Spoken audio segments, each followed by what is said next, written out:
हिनजावसा माने लाइमोनखौनो बुंनांगोन जितु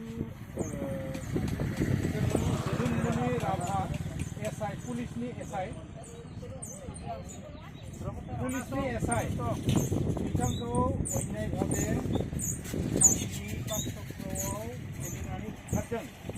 बेनिखायनो बिनि मुङै जोङो खामानि मावनायनि सिगां दा जोंनि गेजेराव इउटुबार फैदों मानगोनां कामेस्वर बर' बिथाङा। बेनिखायनो जोङो खामानि मावनायनि सिगाङाव बिथांनि मुङै जोङो 1 मिनिट टिकार बावनो नागिरदों एबा कन्डलेन्स खालामनो नागिरदों। बेनिखायनो नोंथांमोनखौ खावलायोदि नोंथांमोना जेन 1 मिनिट बिथांनि मुङै इसोरनि खाथियाव नोंथांनि जा साननाय हनाय बिथांखौ सोरगोआव आलो गोजोनै सहैनो हाथों होननानै टिकार समखौ फालिनो नागिरदों आरो नोंथांमोननि गोसोजों बिथांखौ आफा इसोरनि खाथियाव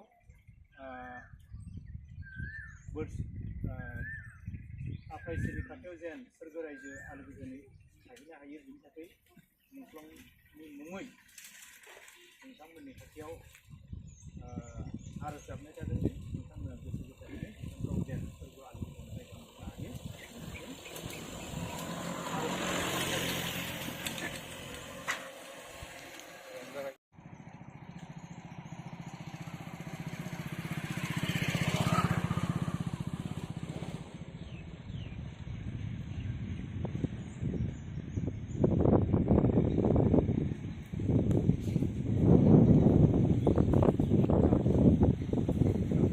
जानानै बयखौबो फिन खेबसेबाव बरायनाय जाबाय। दिनै आं सनितपुर डिस्ट्रिक्टनि सिङाव थानाय सतिया समाजनि सिङाव थानाय गंसे गामि तिलापारा ना तिलापारा लोगोसे सोरांजुलिबो दंना बेयाव आं दंफैयो। आङो इयाव फैनायनि जाहोना बेनो जाबाय बिसोरो गावसोरनो रायजो राजाफोरा गंसे दलं लुदों। बे आं एसे देखायनो फैदों। स' रायजोफोर नायबाय था रायजोफोरा थांबाय दलंखौ एसे देखायलाय फंबाय दलंखौ देखायलाय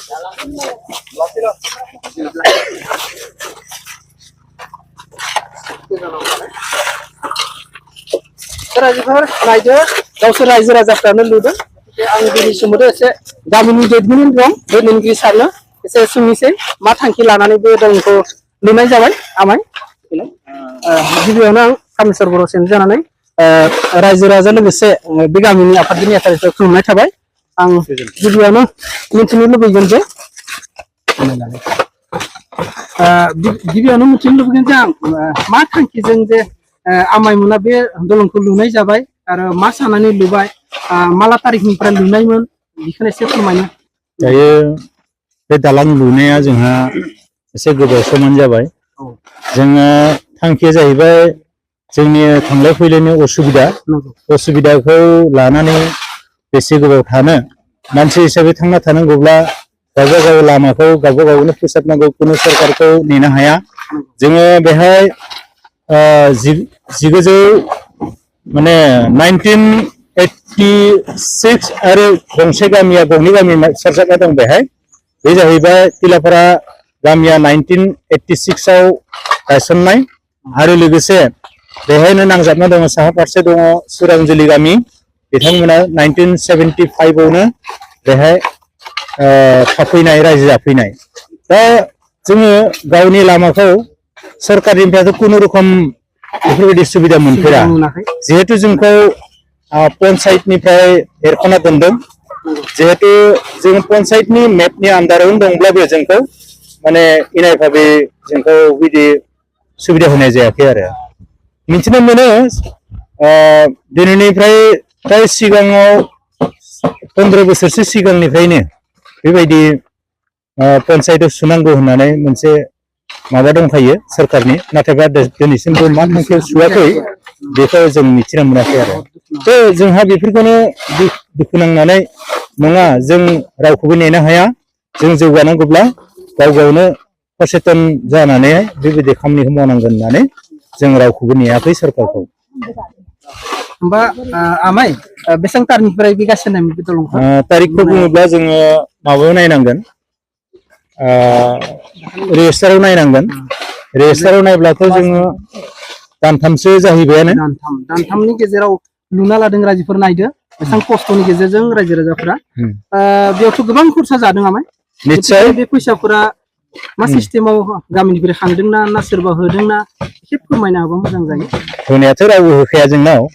आं दहायनो बुंखाबाय गावनि सुबिदाखौ गावनो खालामना लानांगोन। माने जों बेखौ बे गामि दरनैनि आन्दाराव माने 60 घर दङ, 60 न'खर दङ आरोखि। बे 60 न'खरा जोङो गोबाव समनिफ्राय ओरैबायदि रांखौ बुथुमदों। न'खरसेनिफ्राय फार्स्ट टाइम न'खरसेनिफ्राय जोङो 200 खांनाय जादों। दा बे 200 रांखौनो 200 खांनायखौनो जोङो दाहार होदों आरो मालाबा समाव खामानि समाव जोंहा खहना जायो, बेफोरखौबो जों माने जायाबालासिनो जमायलांदों। बेबायदिनो दिनै जोंनि आखायाव प्राय 3,45,50,000 बेफोरबायदि जादों आरोखि। दा जोङो जुदि अडिट खालामना नायोब्ला दिनैसिम 50,000नि बांदों 3,50,000नि। जिहेतु जोंहा बे खामानि सोलिबाय थानायाव आरो आगोलनिफ्राय सोलिबाय थानायाव बे खहना जानायखौ जों जमायबोदों आरोखि। खामानियाथ' जोबाखै, दाबो गोबां खरसा दं। निश्चय क्लियार बिथिंबो फांखा दंखायो। गतिके 4 लाखनि बारासो खारगोनदां ना माय? सरकारि माबा बायदिब्लाथ' 5 लाखसोआनो थांगौमोन। बेनो जों मा खालामदों, गावसोरनो श्रम दान होलायदों। नै दाबो नायो नोंथांमोना नुगोन, सोरबाफोर हौवा गैया न'आव बाहेरायाव थांदों खामायनो, बिथांमोननि न'खरनि आइजोफ्राबो फैनो गोनां जादों। आरो बेबायदिनो जोङो बयबो मदद होलायनानै दिनै बेसेबाङावनो मावदों आरो खामानिखौ मावगासिनो दं। बेखिनियानो आंनि फारसे जानानै गासै रायजो राजाफोरखौ रोजा रोजा साबायखर थाबाय। निश्चय आं फंनैसो आइजो माहारिनिफ्रायबो एसे बुजिनो नाजागोन। सोर बुंगोन? बुंलाय सोरबा सासे बुं।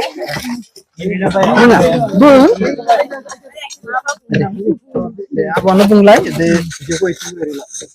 दे बिदि सरकारनिफ्रायथ' जेबो मोननाय जायासै। सरकारनिफ्रायथ' जेबो मोनाखै जों। आब'आ सरकारनिसिम मा खावलायनो नागिरो? सरकारनिसिमथ' जों दा बे गामियाव भिथोर ओनसोल ना, दा बेमार जालांनो गोनांबा बहुत असुबिदा जायो। बेनिखायनो जों दा सरकारनि सुबिदा मोना नालाय जों गामिनिफोरानो खस्थ' खालामनानै मावनो गोनां जादों। दा माब्लाबा जों बेमारि मानसि लांनाय बेफोर गारि लांनो सुबिदा गैया, डेलिभारि लांनोबाबो सुबिदा गैया। आं दिनै आसा कर्मियावबो दिनै रायजोफोरजों हेफाजाब होफानांदो। जेबोथ' हेफाजाब होआबाथ' जायाना। भिथोर ओनसोलाव दिनै सरकाराबो जोंखौ नायफिना, मा खालामनो उपायथ' गैया। सरकारा नायफिना नालाय जों बे गाव गावनि सुबिदाखौ लानानै जों बे खामानिखौ मावनो गोनां जादों। सरकारखौथ' नेबाय थाबा जाया जों। बेनिखायनो जों सरकारा दा मा सुबिदा होयो जोंनो, जोंथ' आरो एथ' दिननिफ्राय मावगासिनो दं। मा सुबिदाखौ मा मोनो सरकारनिफ्राय, सरकारा जोंखौ मेगन बोखावना नायोना नाया, बे इसोरनि सायावसो फोथायनायसै आरो जों मा खालामसै मा माबायो। जोंखौथ' नायफिनग्रा रावबोआनो गैया। गामियारि जेथिया भट नांगोन बा जोंनि खाथियाव फैयो, भट नाङाबाथाय जोंनि खाथियाव रावबो फैया। पन्सायतआबो फैगोन, जों माबा MP भट MLA भट गासैबो फैयो, खिन्थु इलेक्सननि उनाव थांखांबा जोंखौ रावबो खबर लाया। दा इलेक्सन जेथिया जागोन होनबानिया धुमा धुम गामियाव हाबगोन, आमुक भट तामुक भट होनना जोंखौ बुंगोन। होनबा जोंखौ दिनै मानो नायफिनाखै? मेन लामा मोनसे दं, बेबो लामाया हामा। थांलाय फैलायनि असुबिदा, जोंहा बेसेबां खस्थ' जायो। जों मानसि लांनो गोनांबा बेसेबां खस्थ'जों थांनो गोनां जायो जों। इसोरासो मिथिसै आरो जोंनि सायाव दा सरकारा मा खालामो बेखौनो बुंनानै आं आब'निसिम रोजा रोजा साबायखर थाबाय फंनैसो बिबुंथि लाखिनो थाखाय। आं बेखौनो खावलायनो नागिरो जे মই কামেশ্বৰ বড়ো চেণ্টাৰৰ পৰা সেইটোকে অনুৰোধ জনাব খোজো যাতে আমাৰ ইলেকশ্যনৰ সময়ত সকলো কেণ্ডিডেটে আহি কিনি আমাক ৰাইজক কাবকাবতি কৰি ভোট বিচাৰে, কিন্তু জিতাৰ পিছত আমি সহযোগ নকৰে, একো সুবিধা দিয়া নাই কিছুমান গাঁওবিলাকত। গতিকে এনেকা যদি সুবিধা দিলে নিশ্চয় এনেকা বনাব নালাগিলে হয় ৰাইজে। গতিকে বহুত দুখ কষ্টৰে ৰাইজে এইখন দলং বনাইছে, মই সেই অশেষ ধন্যবাদ জ্ঞাপন কৰিছো। যাতে এইখন দলং ভালদৰে থাকক আৰু লং লাষ্টিং কৰক আৰু যে একো ক্ষতি নহওক, মই সেইটো অনুৰোধ কৰোঁ। আৰু এইখন দলঙৰ লগতে এইখিনি অঞ্চলৰো লাগে আমাৰ ল'ৰা ছোৱালী সৰু সৰু কণ কণ ল'ৰা ছোৱালীবিলাকে ডেভেলপ হওক, মই সেইটো অনুৰোধ কৰোঁ। আৰু চৰকাৰক অনুৰোধ কৰিম যে আমাৰ আনডেভেলপ জায়গাবিলাকো অলপ সন্মানীয় চতিয়া সমষ্টিৰ বিধায়ক ছাৰ তেখেতকো অনুৰোধ জনাওঁ সন্মানীয় পদ্ম হাজৰিকা ছাৰ আমাৰ আনডেভেলপ জায়গাবিলাকক যাতে অলপ সহযোগ কৰে চাই আৰু আমাৰ অলপ আগতে ছাৰে কৈ গ'ল যে পঞ্চায়তটো অন্তৰ্ভুক্ত হোৱা নাই তাতে পঞ্চায়তটো যাতে অতি সোনকালে অন্তৰ্ভুক্ত কৰে লগতে সেয়াও অনুৰোধ থাকিল লগতে বিশেষ সেইখিনি গতিকে আজি বৰ দুখৰ বিষয়েও ক'ব লাগিব সুখৰ বিষয়েও কাৰণ বহুত কষ্টৰে সিহঁতে পইচা পাতি জমাই মহিলা সকলে পুৰুষ মিলি কিনি ইমান ধুনীয়া এখন দলং বনাইছে গতিকে আমাৰ কিছুমান বেলেগ ৰাজ্যও जोंनि बेलेग रायजोफोराबो एसे सोलोंनो गोनां एबा नायनो गोनां बुजिनो गोनां बहुत खामानि दं बे दलं लुनायनि अनगायैबो बेखौ नोजोर बोनानै बेलेगाबो जाहाथे बिदि मावनो हायो बेखौ सेस्था खालामनांगौ सरकारखौ नेबाय थानाङा आरो जुदि मोनोबाथ' मोजां सरकारा होयोबा बे मेडिकेल सिस्टेमाव नायनो थाङोबाथ' बहुत खस्थ' दंमोन बिसोरो